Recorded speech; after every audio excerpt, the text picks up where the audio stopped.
ఊరు నుండి వచ్చి ఇన్ని రోజులైనా నేను బ్యాగ్ సర్దుకోకపోవడానికి ఒక రీజన్ అయితే ఉంది. నా బీరువా కిందనే ఉండిపోయింది. ఈ బీరువా ఎంతో ఇష్టంగా నాకు మా అమ్మ కొనిచ్చింది. రీసెంట్‌గానే మేము ఇల్లు షిఫ్ట్ అయ్యాము.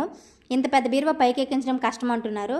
ఇంకా బీరువా పైకి వచ్చేటప్పుడు నేను బ్యాగ్ సర్దుకునేది ఎప్పుడు ఎలాగో కబోర్డ్స్ ఉన్నాయి కదని బ్యాగ్ అయితే సర్దడం స్టార్ట్ చేశాను. ఊరు నుండి వచ్చేటప్పుడే నాతో పాటు కొన్ని జ్ఞాపకాలను మా అమ్మకి తీసుకొచ్చాను. సో, అందులో ఈ పర్స్ ఒకటి. ఈ పర్స్ అంటే మా అమ్మకి చాలా ఇష్టం. ఈ పర్స్‌తో పాటు కొన్ని డ్రెసెస్ కూడా మా అమ్మకి తీసుకొచ్చాను.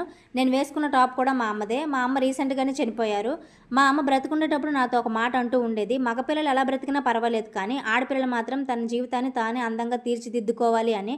అంటే ఏంటమ్మా అనంటే, నీకున్న చిన్న అవసరానికి కూడా నీ తల్లిదండ్రులనో, లేదంటే నీ భర్తనో చేచాచి డబ్బులు అడగకూడదు. నీకంటూ సంపాదన ఉంటే స్వతంత్రంగా నువ్వే ఖర్చు చేసుకోగలవు అని. మా అమ్మ బ్రతికునేటప్పుడు ఈ మాటకి నాకు అర్థం తెలిసేది కాదు. అందుకనే మా అమ్మ చనిపోయిన తర్వాత తన ఆశయాన్ని ఆశయంగా పెట్టుకొని ఈ జర్నీని స్టార్ట్ చేశాను.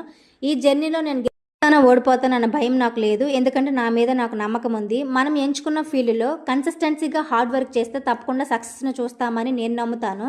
ఏ పని చేసినా తొందరపాటు అస్సలు పనికిరాదు. తొందరగా వచ్చేదెప్పుడు తొందరగానే పోతుంది. అందుకే పెద్దలు అంటూ ఉంటారు, "పని చేయి కానీ ప్రతిఫలం ఆశించకు" అని.